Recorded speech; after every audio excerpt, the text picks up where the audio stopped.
మీ మోకాల నొప్పులకు ఎటువంటి సర్జరీ లేకుండా ఎపియాన్ పెయిన్ క్లినిక్ అందిస్తున్న అత్యాధునిక చికిత్స. ఈ హెపటైటిస్ ఎలా చూడాలి? ఎస్పెషల్లీ తెలుగు రాష్ట్రాల్లో హెపటైటిస్ ప్రివలెన్స్ ఎక్కువగా ఉంది. ఈ హెపటైటిస్ ABCDEలో ఏది ఎక్కువ ప్రమాదకరం? ఇప్పుడు AC మీద కూడా దృష్టి పెట్టడం జరుగుతూ ఉంది. ఎందుకంటే లివర్ యొక్క డ్యామేజ్ వీటిల్లో కొంత ఎక్కువగా ఉంది. వైరస్ వల్ల ఏమేమి వస్తాయి, ఫంగస్ వల్ల ఏమేమి వస్తాయి, బ్యాక్టీరియా వల్ల ఏమేమి వస్తాయి? బ్యాక్టీరియల్ అంటే చాలా ఉన్నాయి. న్యూమోనియా దగ్గర నుంచి మొదలు పెట్టుకొని రకరకాల వ్యాధులు, యూరినరీ ట్రాక్ట్ ఇన్ఫెక్షన్స్ అంటాం, ఈవెన్ బ్రెయిన్ ఇన్ఫెక్షన్స్ కూడా వస్తూ ఉంటాయి. ఈ వైరల్ డిసీజెస్ యొక్క వ్యాప్తిని మనం తొందరగానే అరికట్టవచ్చు. ఎందుకంటే బ్రాడ్ స్పెక్ట్రమ్ యాంటీబయాటిక్స్ ఇచ్చినా కానీ కొంతమంది పేషెంట్స్ని బ్రతికించలేనటువంటి పరిస్థితి. యాంటీ ఫంగల్ ఒక పేషెంట్లోనే కాదు, వాటిని వ్యవసాయ ఫంగస్, వైరస్, బ్యాక్టీరియా అని ఇవి రాకుండా ముందుగా మనం నివారించుకోలేమా? మలేరియా కానీ, డెంగ్యూ కానీ, రైట్, చికెన్ గున్యా ఇలాంటి వ్యాధుల నుంచి మనకి క్యాండిడా లాంటి సాధారణమైనటువంటి ఫంగస్ ఈరోజు అంత వికృత రూపం ఎలా దాల్చింది అనేది ఇప్పటికి కూడా ఒక పెద్ద ప్రశ్న. దానికి కారణం ఎవరు? దానంతటా అదే ఒక పెద్ద రాక్షసుగా మారిందా? దాన్ని మనం తయారు చేశాం. మన దగ్గర వైద్యం ఉంది, నా దగ్గర యాంటీబయాటిక్ ఉంది, యాంటీవైరల్ ఉంది, యాంటీ ఫంగల్ ఉంది అనుకునేవి ఈరోజు మన చేయి దాటుతాయి.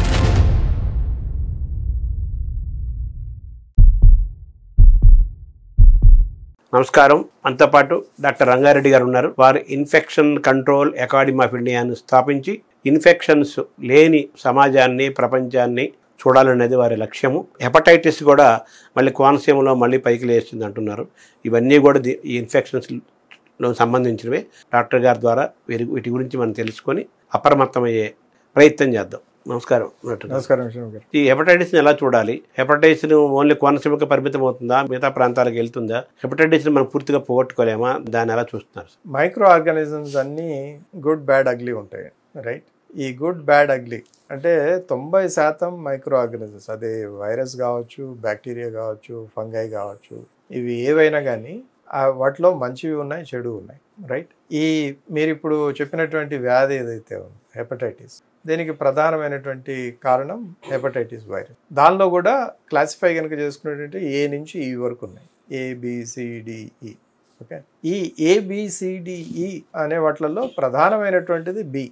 ఓకే, దాన్ని మనం వ్యాక్సిన్ ద్వారా అరికట్టవచ్చు. భారతదేశంలో వరప్రసాద్ రెడ్డి గారు లాంటి వారు చాలా గొప్ప కార్యక్రమాన్ని తీసుకొని హెపటైటిస్ వ్యాక్సిన్ అప్పటి వరకు చాలా ఎక్కువ ధర, అంటే ప్రజలకు అందుబాటులో లేనటువంటి ధర పెట్టి బహుళజాతి సంస్థలు విక్రయిస్తూ ఉంటే ఆయన కొత్త టెక్నాలజీని తీసుకొచ్చి ఇది ప్రజలకి అందుబాటులోకి తీసుకురావడం వల్ల చాలామంది ప్రజలు దీనివల్ల బెనిఫిట్ పొందారు.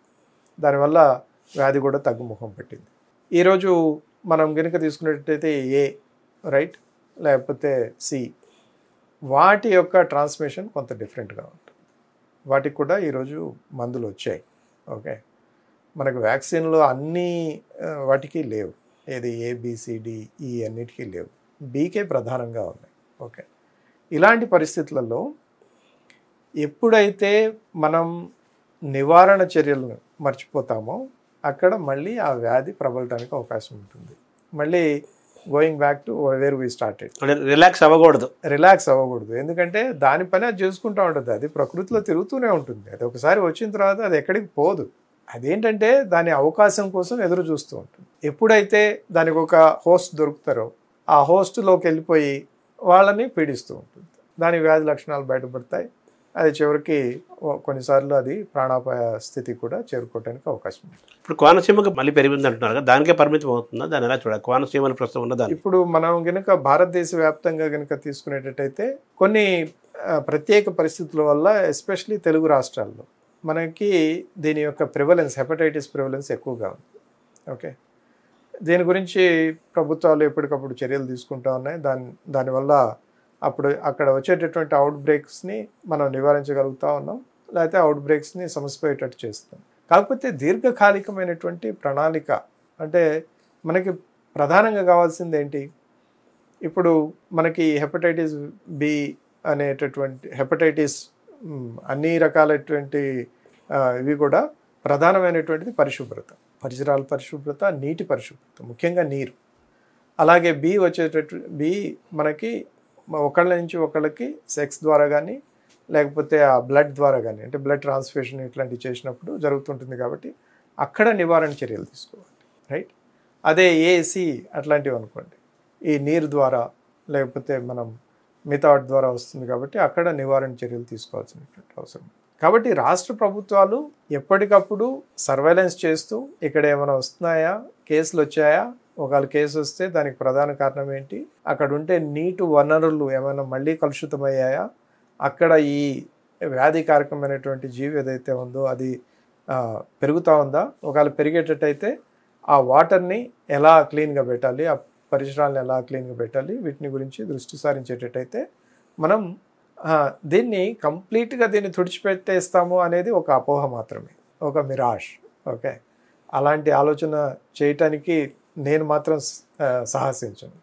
ఎస్, మనం ఎప్పటికప్పుడు దాన్ని కంట్రోల్లో పెడుతూ ఉంటాం. అంటే అవి వచ్చినా కానీ మనకు ప్రమాదం కాకుండా చూసుకోవటం, ప్రమాదం రాకుండా చూసుకోవటం, త్వరితగతిన దాన్ని డయాగ్నోస్ చేయటం, మనకి అవైలబుల్ ఉండే మందులతోటి వాటిని ఆ వ్యాధిని తగ్గించటం, ఆ పర్టికులర్ వ్యక్తిలో తగ్గించటం. అలాగే ఎక్కడైతే వ్యాక్సిన్ అవైలబిలిటీ ఉందో, ఎస్పెషల్లీ హెల్త్ కేర్ వర్కర్స్ ఉన్నారు, హెల్త్ కేర్ వర్కర్స్కి వాళ్ళకి ఇది పెద్ద రిస్క్ హెపటైటిస్ బి అనేది. ఎందుకంటే డే ఇన్ డే అని వాళ్ళు రకరకాల పేషెంట్లు చూస్తూ ఉంటారు. వాళ్ళల్లో ఒక 5% మంది మేబీ హెపటైటిస్ బారిన పడి ఉంటారు. కొంతమంది వ్యాధి లక్షణాలతో ఉండొచ్చు, కొంతమంది వ్యాధి లక్షణాలు లేకుండానే ఉండొచ్చు. అలాంటి పరిస్థితులలో ఈ especially health care workers, nurses especially వాళ్ళకి ఎప్పుడు ఈ నీడిల్ స్టిక్ ఇంజరీ జరుగుతూ ఉంటుంది. అలాగే సఫాయి కార్మికులు ఎవరైతే ఉంటారో అక్కడ తుడిచేవాళ్ళు ఈ బయోమెడికల్ వేస్ట్ కలెక్ట్ చేసి దాన్ని సెగ్రిగేట్ చేసి దాన్ని రకరకాల ప్రదేశాల్లో దాన్ని డిస్ట్రాయ్ చేయడానికి, ఎలిమినేట్ చేయడానికి పంపిస్తారో వాళ్ళల్లో కూడా దీని యొక్క రిస్క్ ఎక్కువ ఉంటుంది. కాబట్టి వాళ్ళందరినీ వ్యాక్సినేట్ చేయాలి, కంపల్సరీ వ్యాక్సినేట్ చేయాలి, ఏది హెపటైటిస్ బి వ్యాక్సిన్. అలాగే మిగతా వృత్తుల్లో ఉండేవాళ్ళు ఎవరికైనా ఇలాంటి డేంజర్ కనుక ఉంటే, అలాంటి వాళ్ళందరికీ అంటే రిస్క్ కనుక ఉంటే, డేంజర్ కూడా కాదు, రిస్క్ అనేది ఉంటే ఆ రిస్క్ని మిటిగేట్ చేయటం ఎలా అనేది చూడాలి. సో ఇక్కడ ప్రధానంగా మనం చూసుకోవాల్సింది ఏంటంటే, ఏదైనా ఒక వ్యాధి, అది వైరస్ కావచ్చు, ఫంగై కావచ్చు, బ్యాక్టీరియా కావచ్చు, అంటే వ్యాప్తి ఎలా జరుగుతుంది, ఒక వ్యక్తి నుంచి వ్యక్తి జరుగుతుందా, నీరు ద్వారా జరుగుతుందా, గాలి ద్వారా జరుగుతుందా, లేకపోతే దోమల ద్వారా, లేకపోతే కీటకాల ద్వారా జరుగుతుందా, దీన్ని మనం మొదట తెలుసుకోవాల్సినటువంటి అవసరం. 30 ఏళ్ల నుంచి ఇది ఉంది కదా, హెపటైటిస్ నడుస్తుంది కదా, మరి మనం ఇంకా ఎందుకు మనం తెలుసుకోలేకపోతున్నాం, మళ్ళీ ఎందుకు వచ్చింది? తెలుసు, కాకపోతే ఇప్పుడు వాటరు మనకి సీజన్స్ ఉంటాయి కదండి.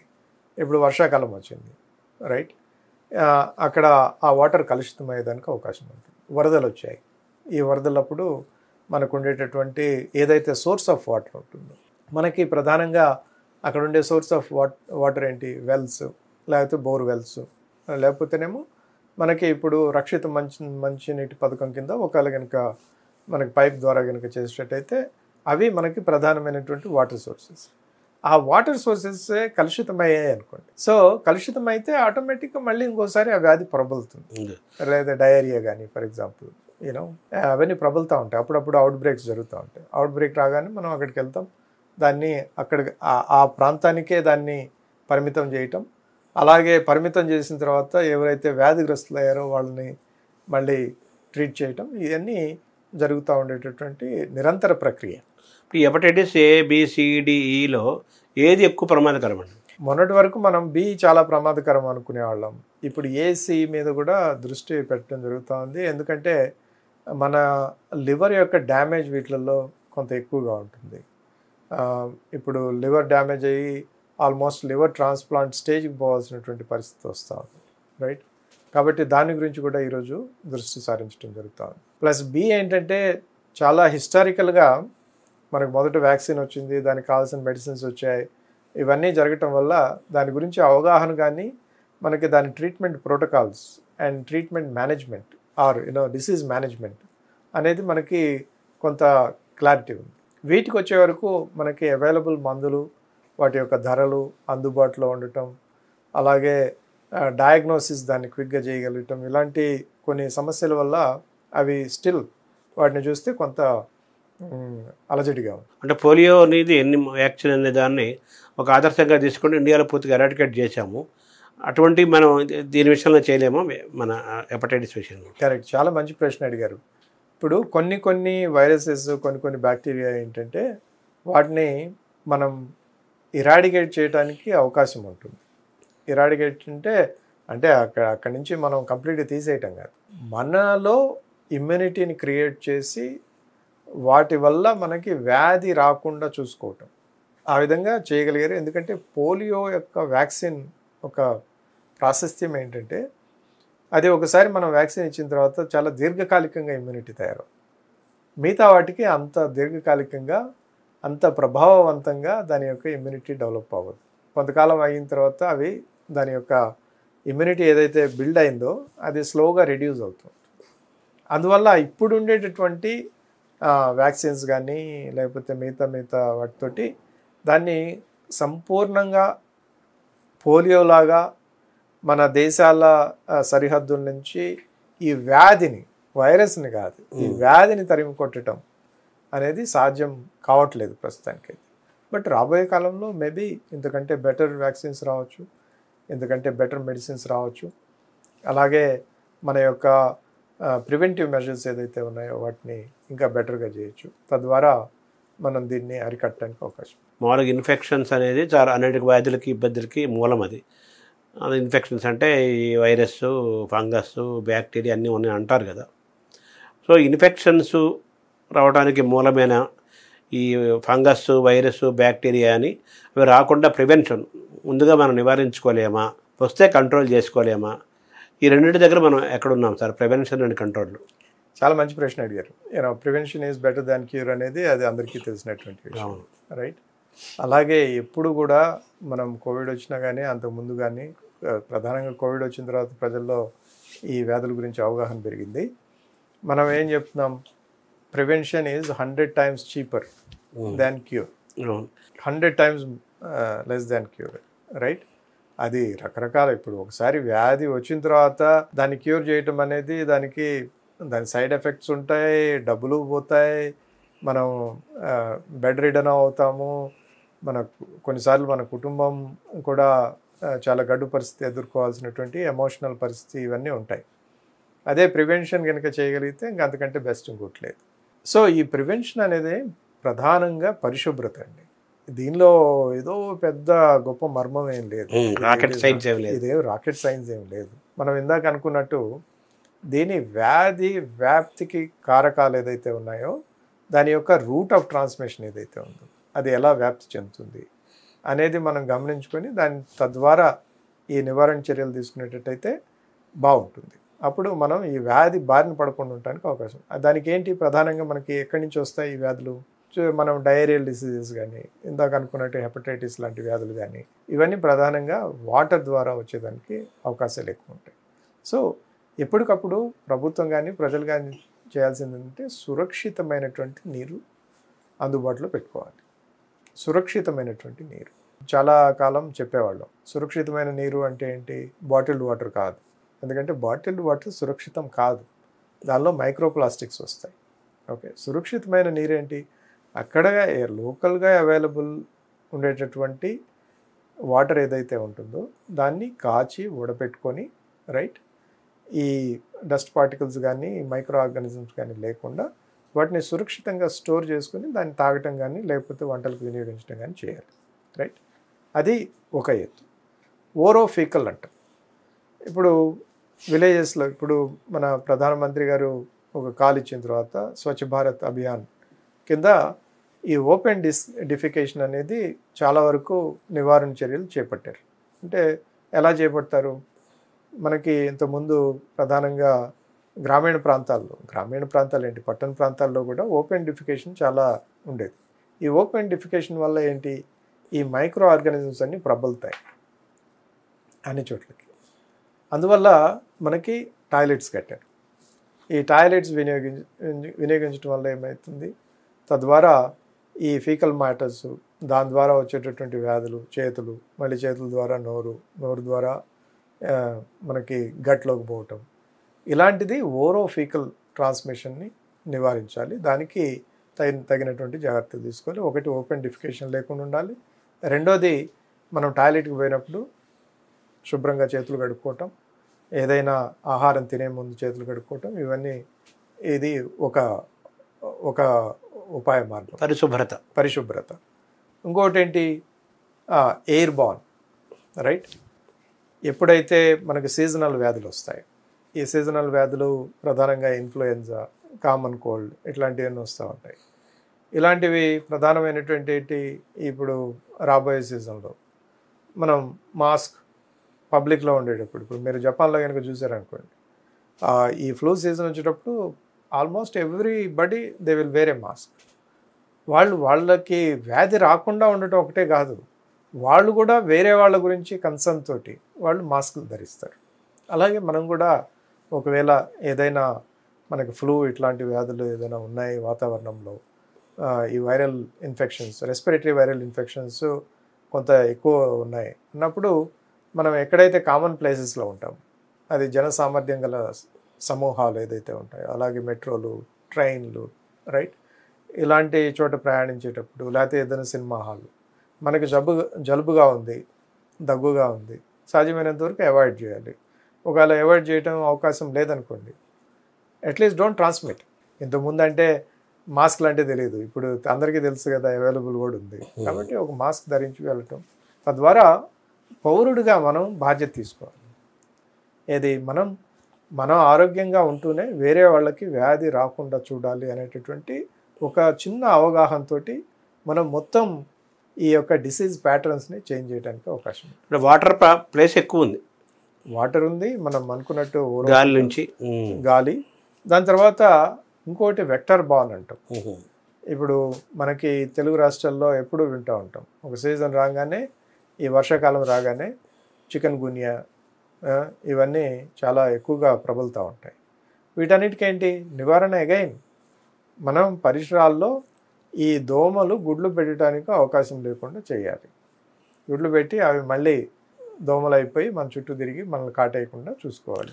సివిక్ సెన్స్ అనేది అందరికీ ఉండాలి. అది ఇప్పుడు అందుకనే మనం ఏం చెప్తాం, ఈ ఎస్పెషలీ సీజన్ మొదలయ్యే ముందే మనం చెప్తూ ఉంటాం, ఎక్కడైతే ఈ వాటర్ స్టాగ్నేషన్ ఉంటుందో, అవి చిన్న చిన్న పూడుల్స్ కావచ్చు, లేకపోతే కుండలు కావచ్చు, టైర్లు కావచ్చు, ఇక్కడ ఎక్కడైతే ఉంటాయో, ఎక్కడైతే ఈ దోమలు గుడ్లు పెట్టి అక్కడ వృద్ధి చెందడానికి అవకాశం ఉంటుందో, వాటిని మనం ఈ సీజన్ రాకముందే మనం చర్యలు తీసుకునేటట్టయితే, తద్వారా ఈ మలేరియా కానీ, డెంగ్యూ కానీ, రైట్, చికెన్ గున్యా ఇలాంటి వ్యాధుల నుంచి మనకి ప్రివెన్షన్ చేసుకోవడానికి అవకాశం ఉంది.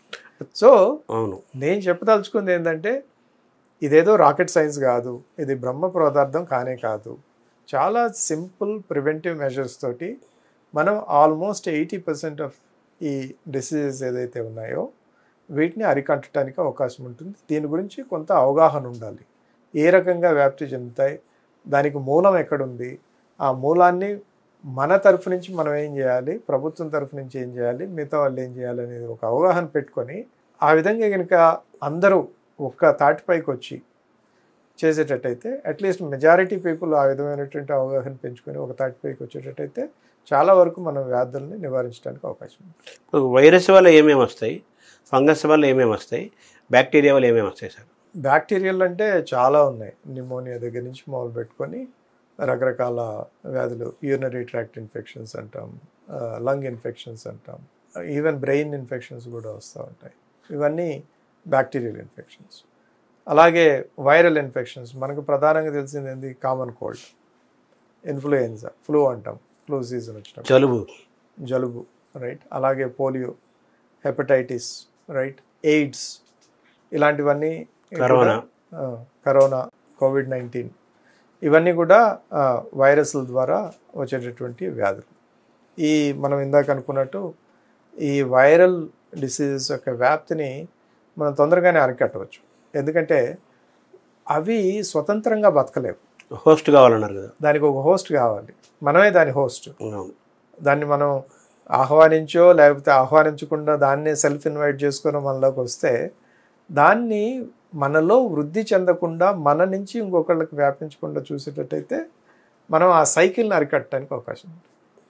ఏది ఇలా మనం మనం ఆ వ్యాధిని తెచ్చుకొని మళ్ళీ ఇంకొకళ్ళు కంటించి వాళ్ళు ఇంకొకళ్ళు కంటించి మొత్తం ఇది ఒక మల్టీ పిరమిడ్ మార్కెటింగ్ లాగా అవ్వకుండా చైన్ వ్యవస్థ అలా కాకుండా మనం నివారణ చర్యలు తీసుకోవడానికి అవకాశం ఉంది. ఫంగస్ సార్, ఫంగస్ కూడా మనకి క్యాండిడియాసిస్ అనేది ఒక మేజర్ అందరికీ ప్రజల్లో మోరార్లెస్ తెలిసింది. అలాగే ఇప్పుడు కోవిడ్-19 వచ్చిన తర్వాత మ్యూకోర్మైకోసిస్ అనే దాని గురించి చాలా అవగాహన పెరిగింది. ఇదంతా నల్లగా అయిపోవటం, మొహం అంతా బోన్ తీసేసి రావాల్సినటువంటి పరిస్థితి మనకి కోవిడ్ వచ్చినప్పుడు, ఎస్పెషల్లీ సెకండ్ ఫేజ్లో మనకి మ్యూకోర్మైకోసిస్ అనేది విపరీతంగా ప్రబలింది. ఇప్పుడు ప్రధానంగా మనకి ఫంగల్ ఇన్ఫెక్షన్స్ మొన్నటి వరకు దాని గురించి పెద్దగా దృష్టి సారించలేదు మనం. ప్రపంచవ్యాప్తంగా కూడా ఏదో వచ్చి ఉండేది, ఏదో కొంత దురదో లేకపోతే ఇంకోటి రావటం, fungal infection, mostly skin infections రావటం పోవటం జరుగుతూ ఉండేది. బట్ ఈ మధ్య కాలంలో ఈ ఫంగల్ ఇన్ఫెక్షన్స్ కూడా ఈ యాంటీ ఫంగల్స్కి రెసిస్టెన్స్ డెవలప్ అయ్యి అవి విపరీతమైనటువంటి వినాశనాన్ని ఈరోజు సృష్టిస్తాం. రైట్, క్యాండిడా ఆల్బికాన్స్ అనేటటువంటి ఒక ఫంగస్, అది మొత్తం ఒక్కోసారి it is also causing sepsis దాకా కూడా వెళ్తుంది.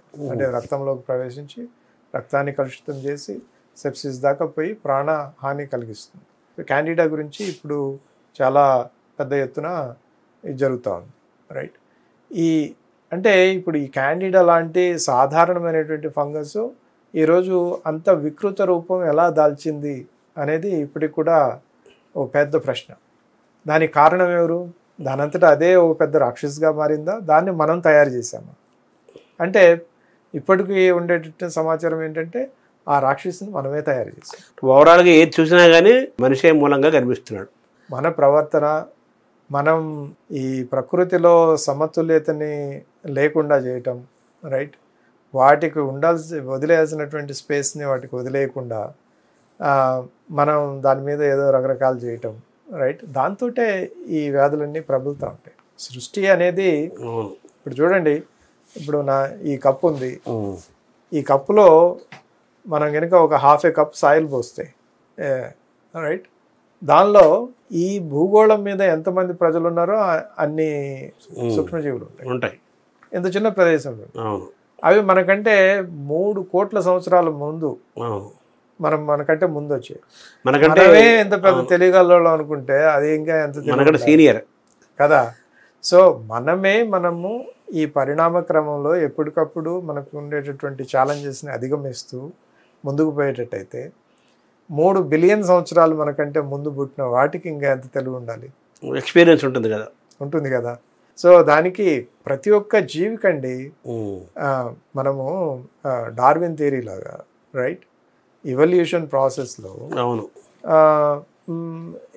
దాని పరిణామ క్రమంలో దేనికి అది నన్ను నేను రక్షించుకోవాలి, నా రాబోయే తరాలని కాపాడుకోవాలి, నా ప్రొజెని ఉండాలి అని అనుకోవటం ప్రతి ఒక్క జీవికి సాధారణం. జీవ లక్షణం అది ఒక జీవ లక్షణం, అంటే అది ఒక ప్రకృతి లక్షణం అంతే. మనకంటే వాటి సంఖ్య ఎక్కువ కదా డెఫినెట్గా. నేను ఇప్పుడే చెప్పాను కదా, మనం ఈ అరకప్పులో కనుక మనం సాయిల్ తీసుకొచ్చేస్తే మనకి ఈ భూగోళం మీద ఉన్నటువంటి నెంబర్ ఆఫ్ ప్రజల కంటే ఈ అరకప్పులోనే ఎక్కువ మంది. అంటే ఏమాత్రం కంటికి కనిపించినవి కోట్లాది జీవరాశులు మానవ జనాభా కంటే ఎన్నో రెట్లు ఎక్కువగా ఉన్నాయి. అంతే కదా. ఇప్పుడు మనం ఎంత అండి, 750 కోట్లు అంతే. ఏదో 7.5 బిలియన్ 750 కోట్లు అనగానే ఓ పెద్ద నెంబర్ కనిపించవచ్చు, కానీ అవి ఇప్పుడు నా అరచేతి మీదే భారతదేశంలో ఎంతమంది ప్రజలు ఉన్నారో అన్ని మైక్రో ఆర్గానిజమ్స్. అంటే 150 కోట్లు ఒక మనిషి అరచేతిలో, ఒక మనిషి అరచేతి. కాబట్టి అవి ఎంతో కాలం నుంచి ఉన్నాయి.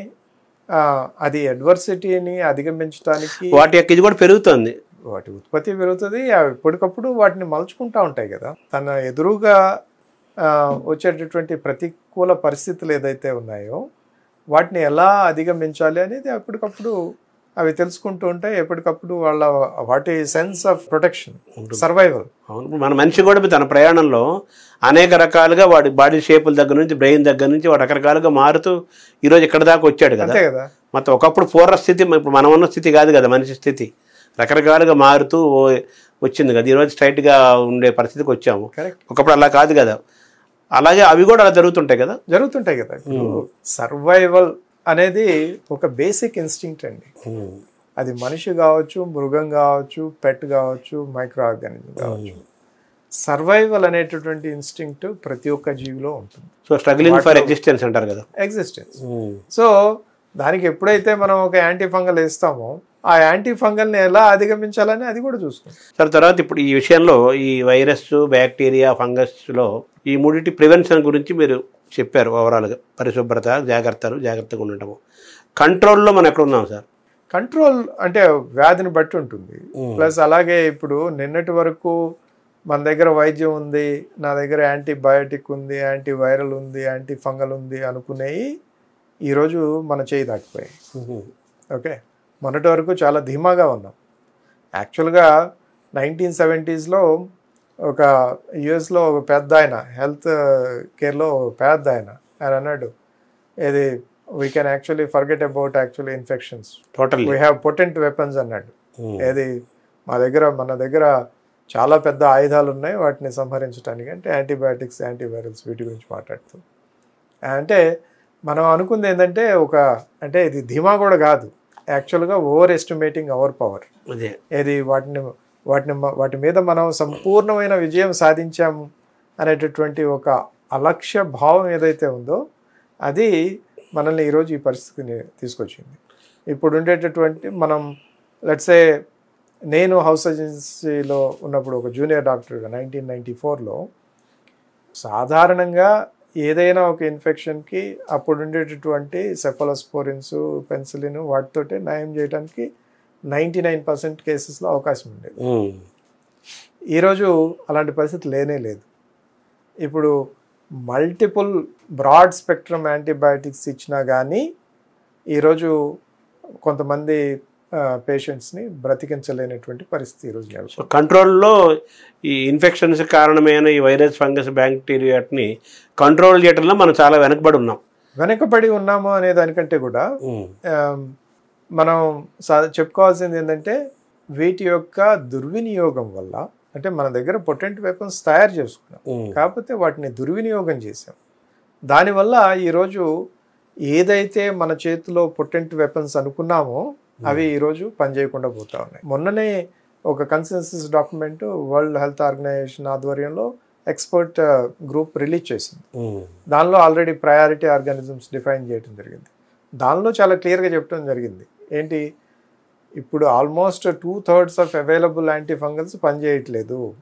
దీనికి మనం ఏదో ఒక ఆల్టర్నేటివ్స్ అతి త్వరలో కనుక కనుక్కోకపోయేటట్టయితే మనం ఈ ఫంగల్ డిసీజెస్ మేనేజ్మెంట్ అనేది ఒక పెద్ద ప్రబంధకంగా మారబోతూ ఉంది. మనకి మన మోడర్న్ మెడిసిన్లో ఇది ఒక పెద్ద ఛాలెంజ్గా తయారవుతుంది అనేది ఆ డాక్యుమెంట్ యొక్క సారాంశం. కాబట్టి మీరు ఇందాక అన్నదానికి ఒక సమాధానం ఏంటంటే, not that we did not had the potent weapons, we use them very frequently, making them redundant. Misuse కాదు, అబ్యూజ్. ఒక రంగంలో కాదు, అన్ని రంగాల్లో. ఏంది, ఇప్పుడు యాంటీ ఫంగల్ కనుక మీరు తీసుకునేటట్టయితే అండి, యాంటీ ఫంగల్ ఒక పేషెంట్లోనే కాదు, వాటిని వ్యవసాయ ఉత్పత్తిలో కూడా వినియోగించడం జరుగుతుంది. ఇది విపరీతమైనటువంటి యాంటీ ఫంగల్ యొక్క విపరీతమైనటువంటి దుర్వినియోగం ఈరోజు వ్యవసాయ రంగంలో జరుగుతాం. ఏది ఫల ఉత్పత్తిలో కానీ, లేకపోతే మిగతా క్రాప్స్ కంట్రోల్లో కానీ, అంటే క్రాప్స్ డిసీజ్ కంట్రోల్లో కానీ వీటి యొక్క వినియోగం పెచ్చరిల్లిపోయింది. సో ఆటోమేటిక్గా ఆ ఆహారం మనలోకి పోయినప్పుడు, తద్వారా మనం ఒకవేళ మందులు వేసుకోకపోయినా కానీ ఆ యాంటీ ఫంగల్స్ తద్వారా మనకి రెసిస్టెన్స్ పెరుగుతూ ఉంది.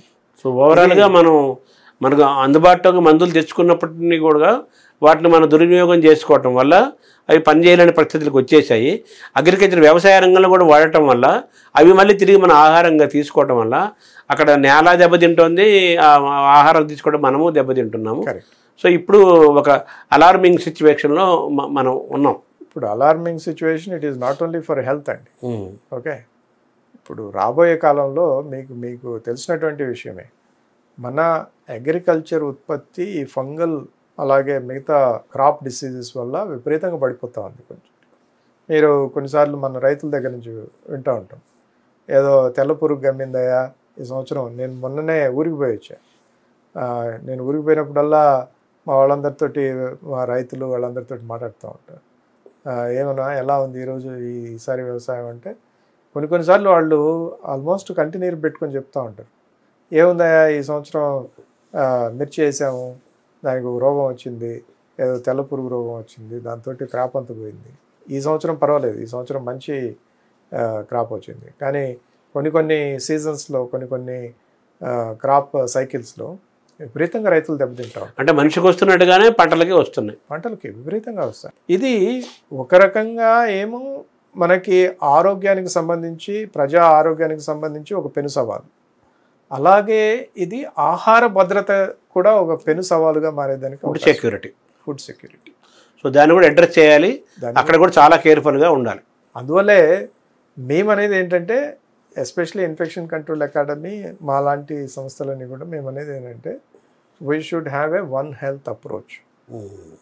It is not that only humans గురించో, ఓన్లీ యానిమల్స్ గురించో, ఓన్లీ అగ్రి గురించో ఆలోచించడం కాదు, కంప్లీట్గా the whole spectrum. One nation అంటున్నారు కదా, వన్ హెల్త్ అనేది కూడా రావాలి.